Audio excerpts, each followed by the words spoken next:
அத்தியாயம் 4. என் தடைப்பட்ட இமயப் பயணம். ஏதாவது ஒரு சிறு சாக்கு சொல்லிவிட்டு உன் வகுப்பறையை விட்டு வெளியேறு.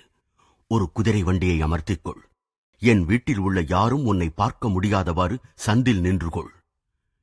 இமயமலைக்கு என்னுடன் வருவதற்கு திட்டமிட்டிருந்த என் உயர்நிலைப் பள்ளி நண்பனான அமர் மித்தருக்கு நான் இறுதியாக கொடுத்திருந்த குறிப்புகள் இவை. நாங்கள் ஓடிப்போவதற்கு அடுத்த நாளை தேர்ந்தெடுத்திருந்தோம். என் தமையன் அனந்தா என் மீது எப்பொழுதும் ஒரு கண் வைத்திருந்தபடியால் முன்னெச்சரிக்கைகள் தேவையாக இருந்தன. என் மனதில் தப்பியோடும் எண்ணம் மேலோங்கியவாறு இருக்கிறது என்று சந்தேகித்து அத்திட்டங்களை முறியடிக்க அவன் தீர்மானித்திருந்தான். அந்த தாயத்து ஆன்மீகத்தை ஊக்குவிக்கும் ஒரு பொருளாக என்னுள் அமைதியாக வேலை செய்த வண்ணம் இருந்தது. அடிக்கடி என் மனத்திரையில் தோன்றிய என் குருதேவரின் முகத்தை இமயப் பனிச்சாரலுக்கிடையே காண இயலும் என்று நம்பினேன். தந்தை நிரந்தரமாக கல்கத்தாவிற்கு மாற்றப்பட்டதால் குடும்பம் இப்பொழுது கல்கத்தாவில் இருந்தது. இந்திய பரம்பரை குடும்ப வழக்கப்படி அனந்தா தன் மனைவியை எங்கள் வீட்டில் வசிப்பதற்கு அழைத்து வந்திருந்தான். அங்கு ஒரு சிறு அறையில் நான் தினசரி தியானத்தில் ஈடுபட்டும் இறைவனை தேடுவதற்கு என் மனத்தை பக்குவப்படுத்திக் கொண்டும் இருந்தேன். நினைவில் என்றும் நிற்கக்கூடிய அந்த அடுத்த நாள் காலை அபசகுணமாக மழையுடன் தொடங்கியது.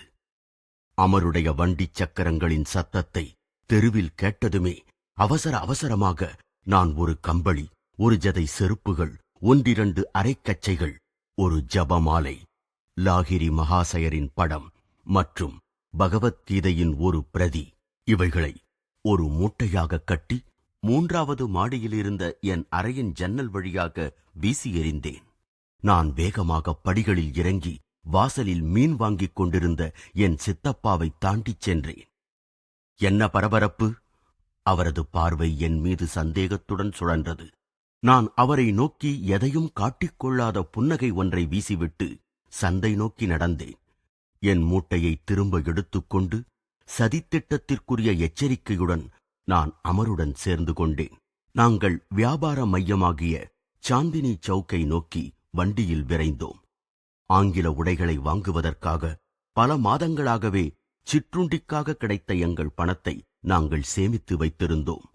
சாமர்த்தியமான என் அண்ணன் சுலபமாக துப்பறியும் வேலையை செய்துவிடுவான் என தெரிந்து கொண்டு ஐரோப்பிய உடைகளை அணிந்து அவனை ஏமாற்றிவிட நினைத்தோம்.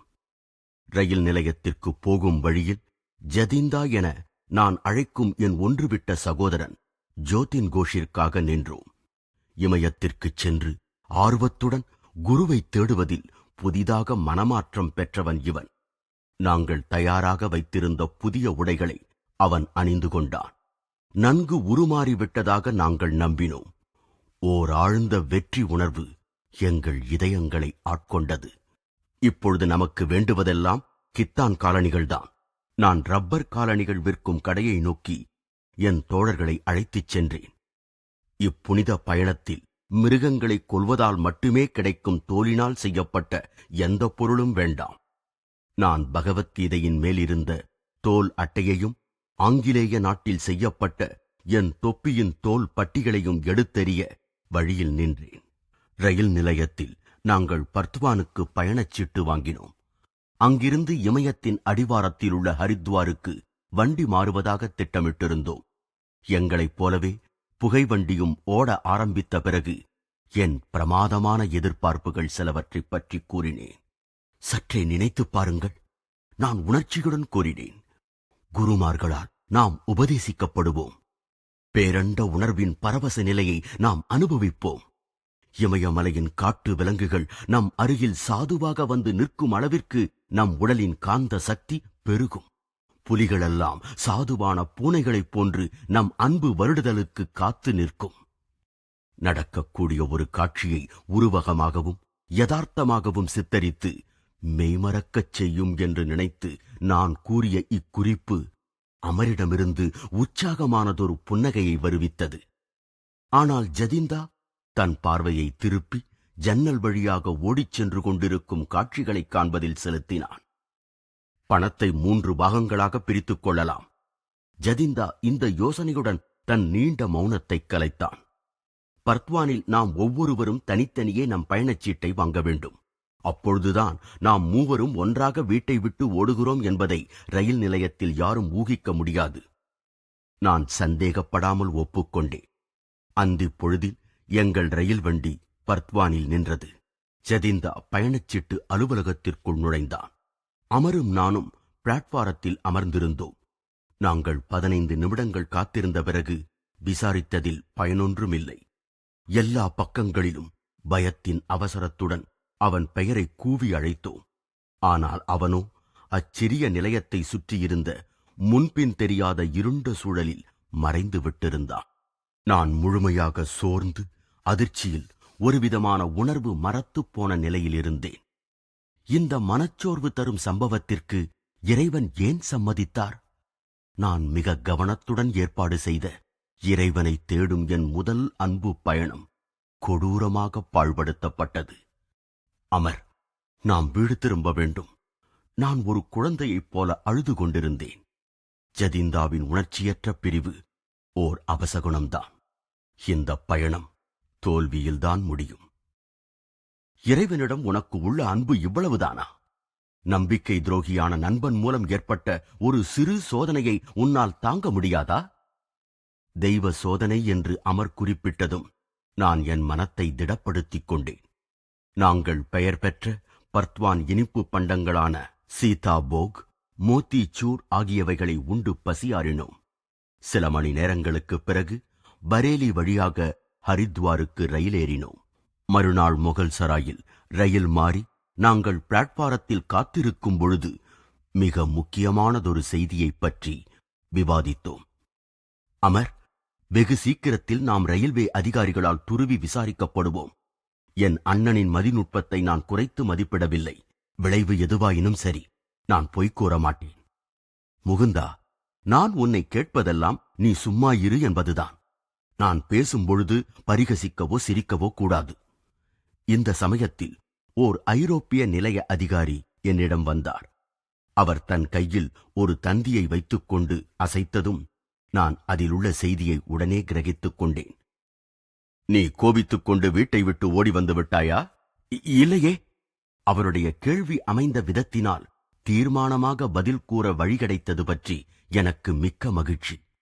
என்னுடைய முறையல்லாத நடத்தைக்கு என் கோபம் காரணமல்ல, ஆன்மீக வேட்கைதான் காரணம் என்பதை நான் அறிவேன். பிறகு அந்த அதிகாரி அமர் பக்கம் திரும்பினார்.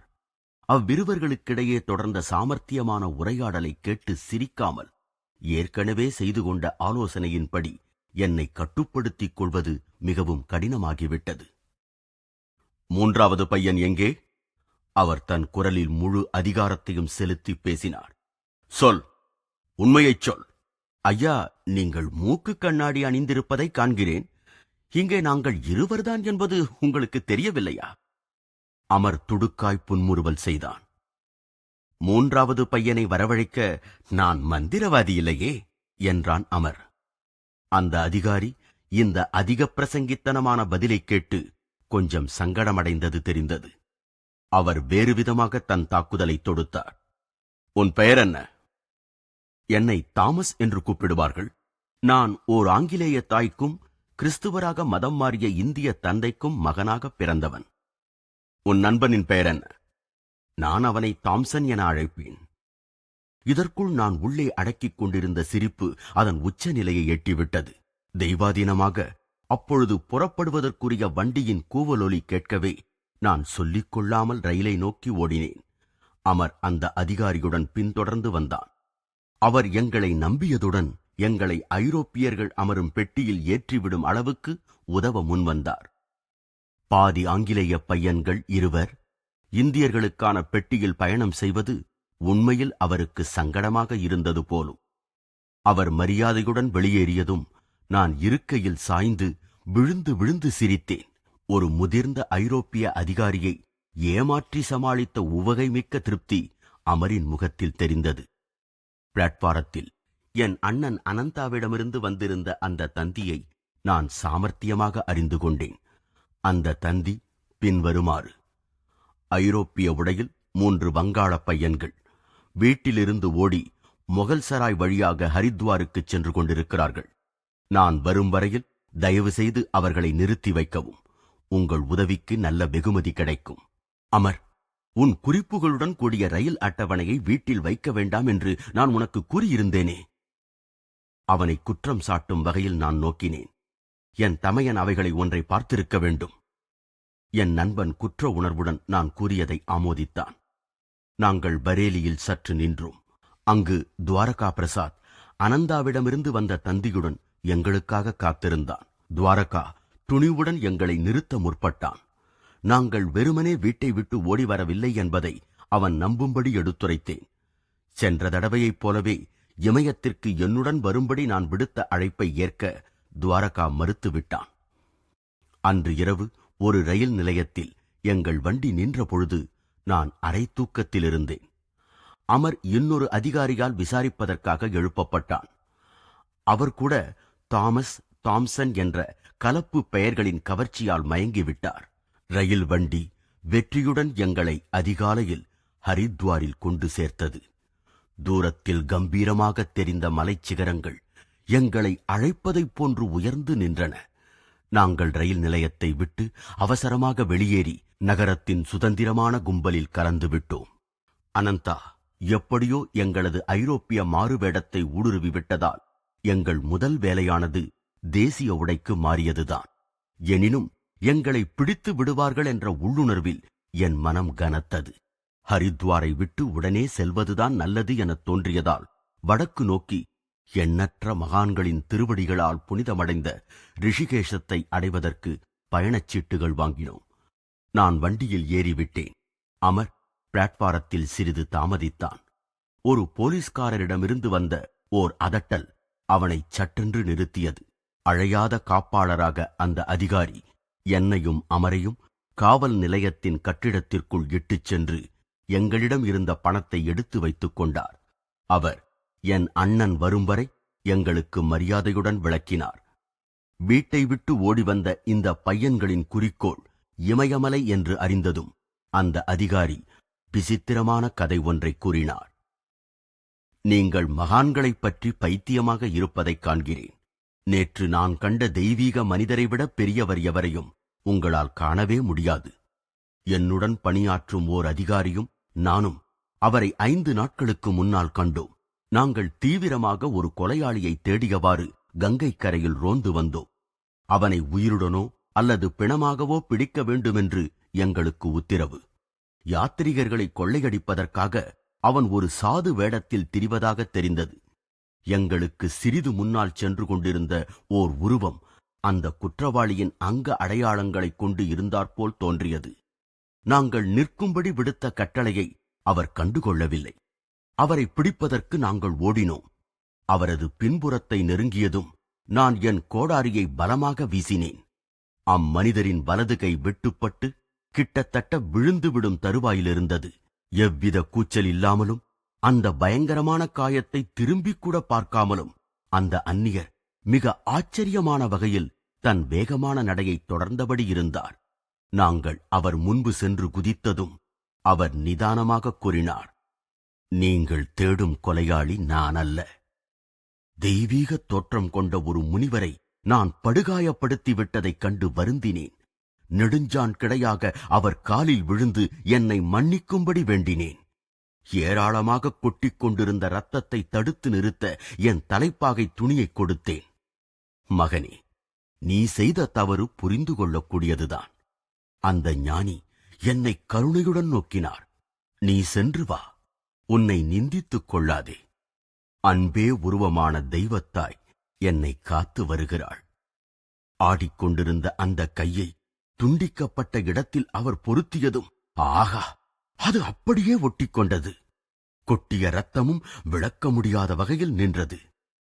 இன்னும் 3 நாள் கழித்து அந்த மரத்தடியில் என்னை வந்து பார். நான் முழுவதும் குணமாகிவிட்டதைக் காண்பாய். பின் உனக்கு துக்கம் மறைந்துவிடும் என்றார். நேற்று என் சகோதர அதிகாரியும் நானும் மிகுந்த ஆவலுடன் குறிப்பிட்ட அம்மரத்தடிக்குச் சென்றோம். அங்கே இருந்த அந்த சாது அவரது கையை சோதித்துப் பார்க்க எங்களை அனுமதித்தார். அங்கு வடுவோ காயம்பட்ட அடையாளமோ இல்லை. நான் ரிஷிகேசம் வழியாக இமயத்தின் தனிமையை நாடிச் செல்கிறேன்.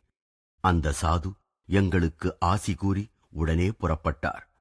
அவருடைய புனிதத் தன்மையினால் என் வாழ்வு உயர்ந்ததாக உணர்கிறேன். அந்த அதிகாரி பக்தி கலந்த ஆச்சரியத்துடன் கதையை முடித்தார்.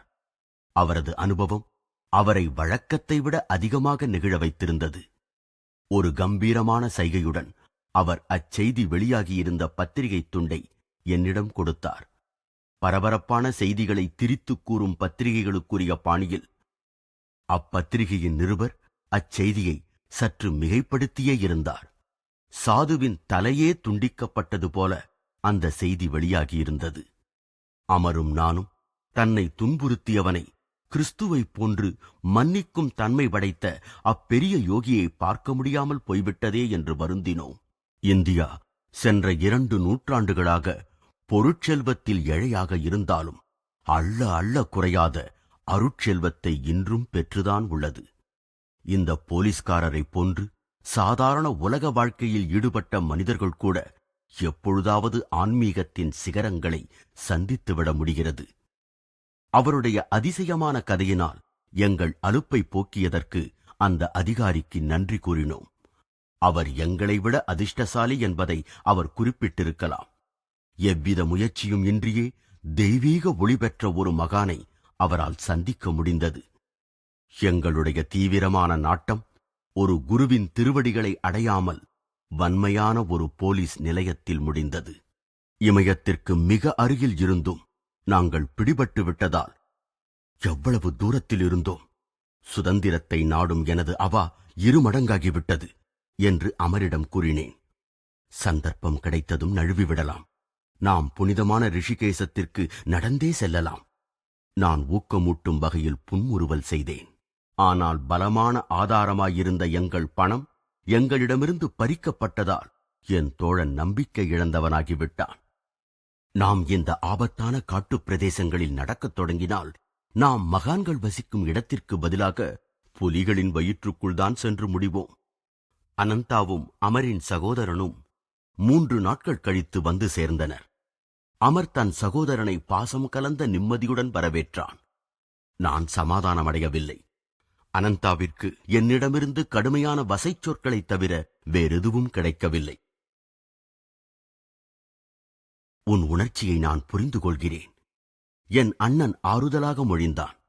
நான் உன்னிடம் கேட்பதெல்லாம் நீ என்னுடன் காசிக்கு வந்து ஒரு முனிவரை சந்திக்க வேண்டும்.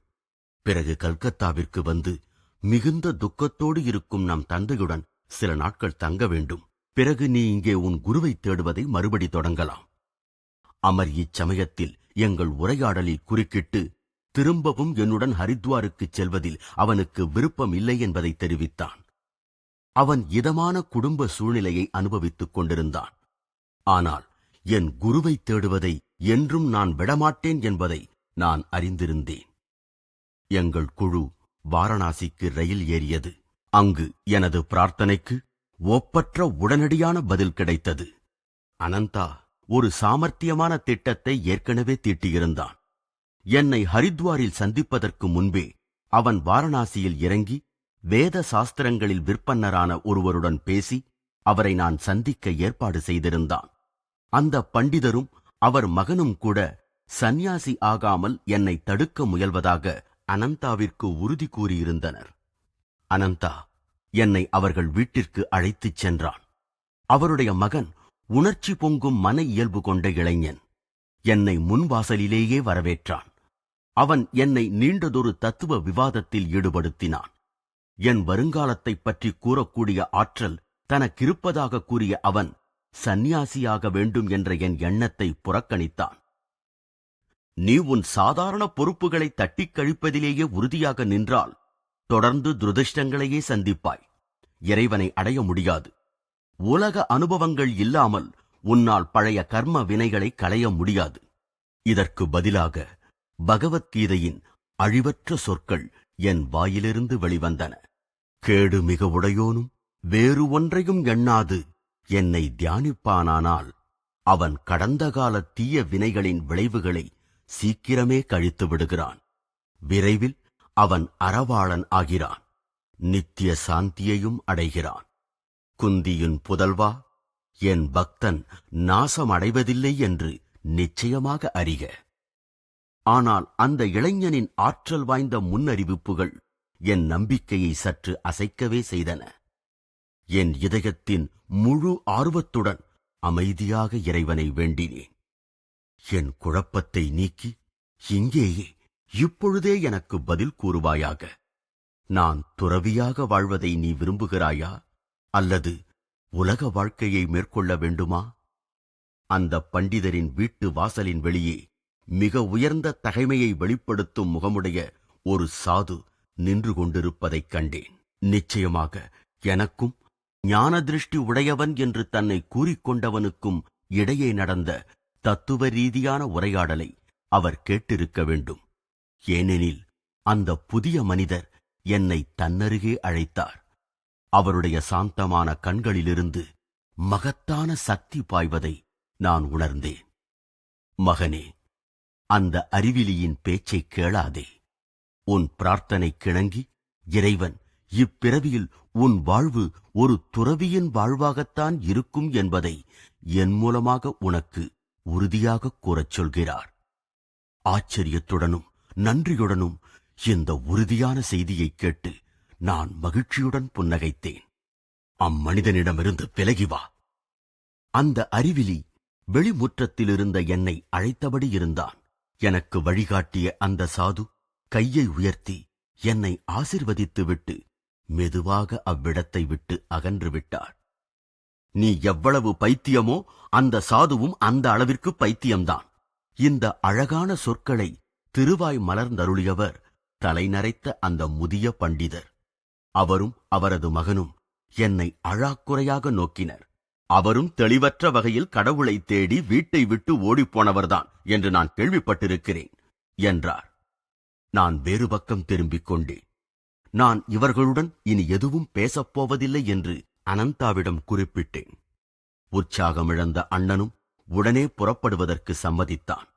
நாங்கள் விரைவிலேயே கல்கத்தாவிற்கு ரயிலேறினோம். ஐயா, துப்பறிபவரே, நான் 2 நண்பர்களுடன் ஓடிவிட்டேன் என்பதை எப்படி கண்டுபிடித்தீர்கள்? எங்கள் வீட்டை நோக்கி திரும்புகையில் என்னுடைய துடிப்புள்ள ஆர்வத்தை நான் அனந்தாவிடம் வெளிப்படுத்தினேன். அவன் குறும்பு புன்னகை புரிந்தான். உன் பள்ளிக்கூடத்தில் வகுப்பை விட்டு வெளியேறிய அமர் திரும்ப வரவில்லை என அறிந்தேன். நான் மறுநாள் அவன் வீட்டிற்குச் சென்று அடையாளம் இடப்பட்ட ஓர் அட்டவணையை கண்டுபிடித்தேன். அப்பொழுதுதான் வண்டியில் வெளியே செல்லவிருந்த அமரின் தகப்பனார் வண்டிக்காரனுடன் பேசிக் கொண்டிருந்தார். இன்று என் மகன் என்னுடன் பள்ளிக்கூடத்திற்கு வரமாட்டான், அவன் எங்கோ மறைந்து விட்டான் என்று அவர் புலம்பினார். நான் மற்றொரு வண்டிக்காரனிடமிருந்து உங்கள் மகன் 2 பையன்களுடன் ஐரோப்பிய உடையில் ஹவுரா ரயில் நிலையத்தில் வண்டி ஏறியதாக கேள்விப்பட்டேன் என்றான் அந்த வண்டிக்காரன்.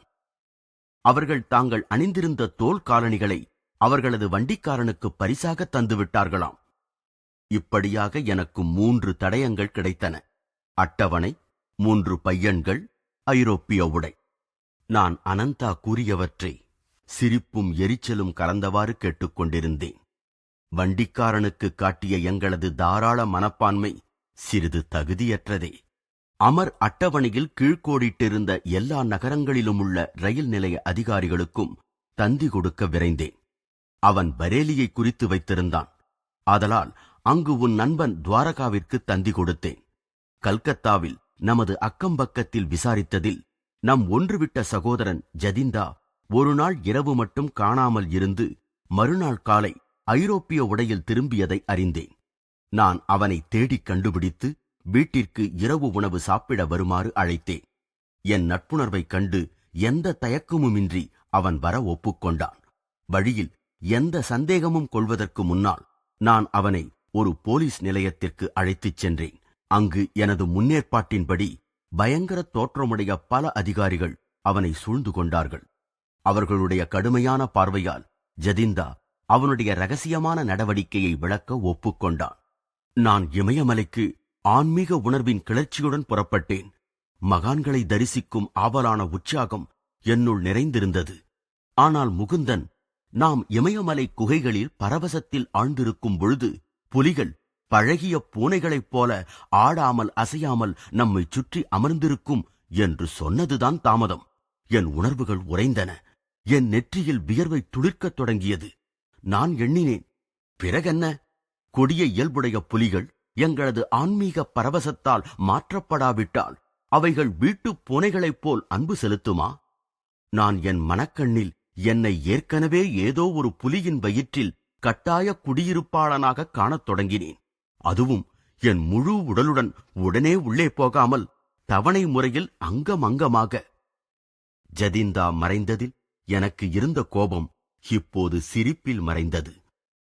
ரயிலில் என் அண்ணன் தந்த விளக்கத்தினால் எனக்கு ஏற்பட்ட சிரிப்பும் வேடிக்கையும் அவன் எனக்கு கொடுத்த வேதனைக்கெல்லாம் மருந்தாயிற்று. அத்துடன் எனக்கு ஏற்பட்ட ஒரு சிறு திருப்தியையும் நான் ஒப்புக்கொள்ள வேண்டும். ஜதிந்தாவும் போலீஸ் பிடியிலிருந்து தப்பவில்லை என்பதுதான் அது. அனந்தா, நீ பிறவியிலேயே மோப்பம் பிடிக்கும் வேட்டை நாயைப் போன்றவன். வேடிக்கையுடன் கூடிய என் பார்வையில் சிறிது எரிச்சல் இல்லாமல் போகவில்லை. நான் முதலில் நினைத்தபடி அவன் துரோக எண்ணத்தினாலன்றி தற்காப்பு உணர்ச்சியினால்தான் செயல்பட்டான் என்பதில் எனக்கு மகிழ்ச்சி என்று ஜதிந்தாவிடம் சொல்லப் போகிறேன் என்றேன். கல்கத்தா வீட்டில் என் தந்தை உருக்கமுடன் உயர்நிலை பள்ளி படிப்பு முடியும் வரையிலாவது இம்மாதிரி அலையும் என் கால்களுக்கு தடையிட வேண்டிக் கொண்டார். நான் அங்கு இல்லாதிருந்த பொழுது அவர் மிகுந்த அன்புடன் ஒரு திட்டம் தீட்டியிருந்தார். சுவாமி கேவலானந்தர் என்ற மகானான ஒரு பண்டிதரை தினமும் வீட்டிற்கு வரும்படி ஏற்பாடு செய்திருந்தார். அந்த முனிவர் உனக்கு சமஸ்கிருத ஆசிரியராக இருப்பார் என்று என் தந்தை நம்பிக்கையுடன் அறிவித்தார். என் தெய்வீக வேட்கையை ஓர் அறிவாளியான தத்துவ ஆசிரியரின் அறிவுரையினால் திருப்தி செய்யலாம் என என் தந்தை நம்பினார். ஆனால் இந்த ஏற்பாடு நுட்பமாக வேறு திசையில் திரும்பியது. என் புது ஆசிரியர் அறிவுபூர்வமான வறண்ட தத்துவங்களை எனக்கு போதிப்பதிலிருந்து விலகி இறைவனை அடையும் சீரிய லட்சியமான தழலை விசிறிவிட்டார். கேவலானந்தர் லாகிரி மகாசயரின் ஒரு உயர்ந்த சீடர் என்பது தந்தைக்கு தெரியாது. அந்த ஒப்புயர்வற்ற குருதேவருக்கு ஆயிரக்கணக்கான சீடர்கள் இருந்தார்கள். இச்சீடர்கள் அவருடைய தெய்வீக காந்த ஒளியினை தடுக்க முடியாமல் அமைதியாக ஈர்க்கப்பட்டவர்கள். லாகிரி மகாசயர் கேவலானந்தரை ரிஷி அல்லது ஒளிபெற்ற முனிவர் என்றே குறிப்பிடுவார் என்பதை பின்னர் நான் அறிந்து கொண்டேன். என் ஆசிரியரின் அழகான முகத்தை அடர்ந்த குழற்கற்றைகள் அலங்கரித்தன. அவரது கருவிழிகள் கபடம் ஏதுமின்றி ஒரு குழந்தையினுடையதைப் போன்ற தெளிவுடன் இருந்தன. அவரது மெல்லிய உடலின் ஒவ்வொரு அசைவும் ஒரு தீர்மானமான நிதானத்துடன் கூடியிருந்தது. என்றும் அன்புடனும் கனிவுடனும் அவர் எல்லையற்ற உணர்வு நிலையில் உறுதியுடன் நிலைத்திருந்தார். நாங்கள் ஒன்றாக இருந்த பல மணி நேரங்கள் ஆழ்ந்த கிரியா தியானத்தில் கழிந்தன. கேவலானந்தர் புராதன சாத்திரங்கள் அல்லது புனிதமான நூல்களில் விற்பன்னர். அவரது ஆழ்ந்த ஞானம் அவருக்கு சாஸ்திரி மகாசயர் என்ற பட்டத்தை அளித்திருந்தது. எல்லோரும் அவரை அப்படியே அழைத்து வந்தார்கள். ஆனால் என் சமஸ்கிருத அறிவின் முன்னேற்றம் குறிப்பிடத்தக்கதாக இல்லை. நான் வறண்ட இலக்கணத்தை விட்டு யோக முறையைப் பற்றியும் லாகிரி மகாசயரைப் பற்றியும் பேச ஒவ்வொரு வாய்ப்பையும் தேடியவாறு இருந்தேன். ஒரு நாள் என் ஆசிரியர் அவரது குருவுடன் கழித்த தன் சொந்த வாழ்க்கையைப் பற்றி கூறியருளினார். நான் 10 வருடங்கள் லாகிரி மகாசயருடன் இருக்கும் அபூர்வமான பேறு பெற்றேன். வாரணாசியில் இருந்த அவரது வீடுதான் நான் இரவு நேரங்களில் யாத்திரை செய்யும் புனித ஸ்தலமாகும். குரு எப்பொழுதும் முதல் மாடியில் முன்னால் உள்ள சிறு தாழ்வாரத்திலேயே இருப்பார். பின் சாய்வு இல்லாத ஒரு மர ஆசனத்தில் அவர் பத்மாசனத்தில் அமர்ந்திருக்க, அவருடைய சீடர்கள் அவரைச் சுற்றி மாலையிட்டது போல் அரைவட்டமாக அமர்ந்திருப்பார்கள். அவரது கண்கள் இறை ஆனந்தத்தில் நர்த்தனம் ஆடியவாறு மின்னும்.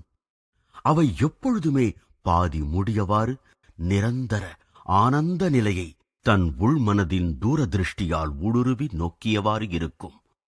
அவர் அதிக நேரம் பேசுவது மிக குறைவு. எப்பொழுதாவது அவரது பார்வை உதவி வேண்டி நிற்கும் சீடன் மீது நிலைக்கும்.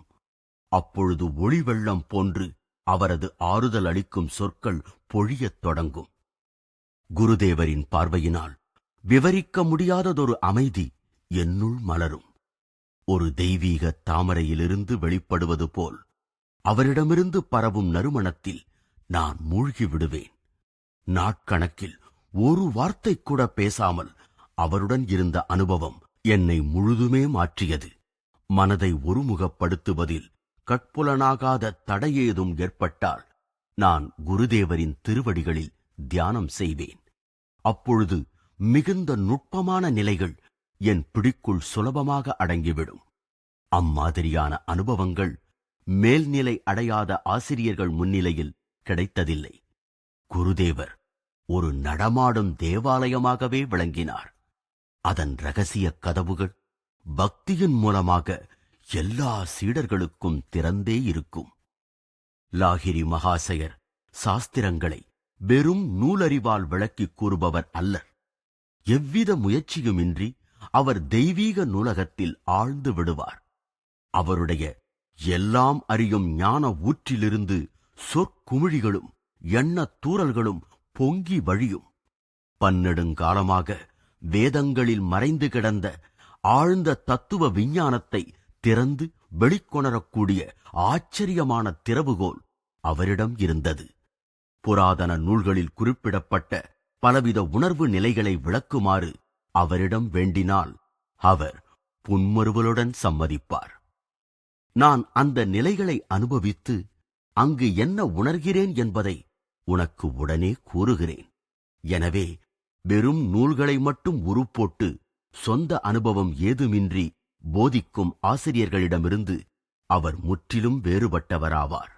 அப்புனித பாக்களின் பொருள் உன் மனதில் எப்படி தோன்றுகிறதோ அப்படியே விளக்கிக் கூறு என்று தன் அருகில் அமர்ந்திருக்கும் சீடரிடம் என்றும் அதிகம் பேசாத குருநாதர் கூறுவார். நீ சரியான விளக்கம் தருமாறு நான் உன் எண்ணங்களுக்கு வழிகாட்டுகிறேன்.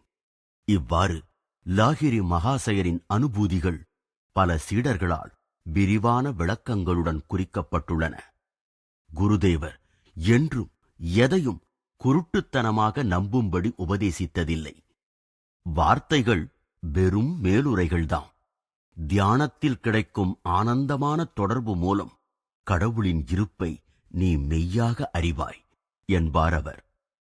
சீடரின் சிக்கல் எதுவாயிருந்தாலும் சரி, குருதேவர் அதனுடைய தீர்விற்கு கிரியா யோகத்தையே சிபாரிசு செய்வார்.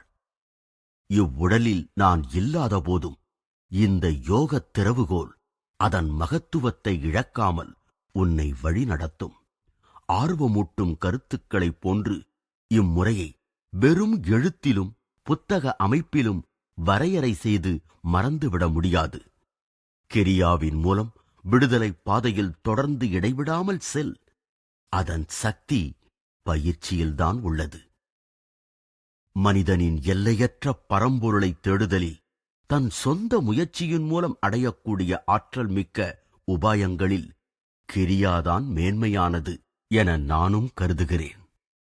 கிரியாவின் மூலமாக எல்லா மனிதர்களிலும் மறைந்திருக்கும் சர்வ வல்லமை பெற்ற இறைவன் லாகிரி மகாசயர் உருவத்திலும் அவருடைய பல சீடர்கள் உருவத்திலும் எல்லோருக்கும் புலப்படும்படி அவதரித்திருக்கிறார் என்று கேவலானந்தர் மனப்பூர்வமான சான்றிதழ் கொடுத்தார்.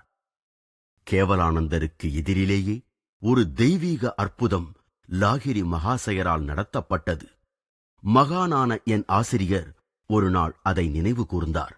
அவரது கண்கள் எங்கள் முன்னால் மேஜை மீது இருந்த சமஸ்கிருத புத்தகங்களிலிருந்து விலகி எங்கோ தொலைவில் நிலைத்திருந்தன. கண் பார்வையற்ற ராமு என்ற ஒரு சீடன் மீது எனக்கு தீவிரமான இரக்கம் உண்டாயிற்று. தன்னுள் தெய்வீகம் முழுமையாக பிரகாசிக்கும் நம் குருவிற்கு விசுவாசத்துடன் தொண்டு செய்து வரும் அவனுடைய கண்கள் ஒளி இழந்தவைகளாகவா இருக்க வேண்டும்? ஒரு நாள் காலை நான் ராமுவுடன் பேச விழைந்தேன். ஆனால் அவன் பொறுமையுடன் மணிக்கணக்காக குருதேவருக்கு பனை ஓலை விசிறியால் விசிறியபடி இருந்தான். கடைசியில் அந்த பக்தன் அவ்வறையை விட்டு அகன்றதும் நான் அவனைத் தொடர்ந்தேன். ராமு, நீ பார்வை இழந்து எவ்வளவு காலமாயிற்று? ஐயா, பிறப்பிலிருந்தே என் கண்கள் சூரிய ஒளியின் ஒரு கீற்றைக் கூட காணும் பேறு பெறவில்லை. சர்வசக்தி வாய்ந்த நம் குரு உனக்கு உதவ முடியும். தயவு செய்து அவரிடம் வேண்டிக்கொள். மறுநாள் ராமு மிகுந்த தயக்கத்துடன் லாகிரி மகாசயரை அணுகினான். அந்த சீடன் தன்னுள் நிறைந்த ஆன்மீகச் செல்வத்துடன் உடற்செல்வமும் வேண்டுமெனக் கேட்பதற்கு வெட்கமடைந்தான். குருதேவா, பிரபஞ்சத்தை ஒளிபரச் செய்பவன் உங்களுக்குள் இருக்கிறான். அவனது பேரொளியை என் கண்களுக்குள் கொணர்ந்து சூரியனின் சிற்றொளியை நான் காணுமாறு அருள வேண்டும். ராமு, என்னை சங்கடத்தில் ஆழ்த்துவதற்காக யாரோ உன்னை தூண்டிவிட்டிருக்கிறார்கள். என்னிடம் குணப்படுத்தும் சக்தி இல்லையே. ஐயா, உங்களுக்குள் உள்ள எல்லையற்ற பரம்பொருளால் நிச்சயம் குணப்படுத்த முடியும். அது உண்மையில் வேறானது ராமு. இறைவனுக்கு எல்லையே இல்லை. மர்மமான உயிரொளியின் மூலம் விண்மீன்களுக்கும் தசையின் உயிர் செல்களுக்கும் எவர் ஒளியூட்டுகிறாரோ அவர் உன் கண்களில் பார்வையை கட்டாயம் தர முடியும். குருதேவர் ராமுவின் நெற்றியில் இரு புருவங்களுக்கு மத்தியில் தொட்டார். உன் மனத்தை அவ்விடத்தில் ஒருமுனைப்படுத்தி நிறுத்து. ராமநாமத்தை 7 நாட்களுக்கு அடிக்கடி உச்சரித்து வா. கதிரவனின் பேரொளி உனக்காக சிறப்பாக உதயமாகும். ஆகா, ஒரு வாரத்தில் அப்படியே ஆயிற்று. முதலாக ராமு இயற்கையின் அழகிய முகத்தைக் கண்டான். அந்த எல்லாம் அறிந்த குரு தன் சீடன் மற்ற எல்லா மகான்களுக்கும் மேலாக அவன் பூஜித்த ராமனின் நாமத்தை ஜபிக்கும்படி அவனுக்கு சரியாக வழிகாட்டினார். ராமுவின் தெய்வ நம்பிக்கை எனும் நிலம் பக்தியால் நன்கு உழப்பட்டிருந்தது. எனவே நிரந்தர நலம் என்னும் குருவின் சக்தி வாய்ந்த விதை துளிர்விட்டு முளைத்தது. கேவலானந்தர் ஒரு நொடி மௌனமாக இருந்த பின்னர் தன் குருவின் மகிமையைப் பற்றி மேலும் ஒரு புகழுரை கூறினார். அவர் நிகழ்த்திய அற்புதங்கள் எதிலுமே லாகிரி மகாசயர் தன்னாற்றலினால் செய்ததாக எண்ணும் அகங்கார உணர்விற்கு இடம் கொடுத்ததே இல்லை என்பது மிக தெளிவு. குணப்படுத்தவல்ல முதன்மை ஆற்றலிடம் அவர் முழுமையாக சரணடைந்திருந்ததால் அவர் வழியாக பிறர்க்கு அவ்வாற்றலை எளிதில் பாய்ந்தோடச் செய்தார். லாகிரி மகாசயரால் அதிசயத்தக்க வகையில் குணமாகிய கணக்கற்ற உடல்கள் இறுதியில் தகன நெருப்பிற்கு இரையாகின. ஆனால் மௌனமாக அவர் எழுப்பிய ஆன்மீக உணர்வுகளும் அவர் உருவாக்கிய தெய்வத்தன்மை பெற்ற சீடர்களுமே அவரது என்றும் அழியாத அற்புதங்கள். நான் சமஸ்கிருத மொழியில் பண்டிதனாகவே இல்லை. ஆனால் எனக்கு கேவலானந்தர் அதைவிட மேலான தெய்வீக சொற்றொடரியலை கற்பித்தார்.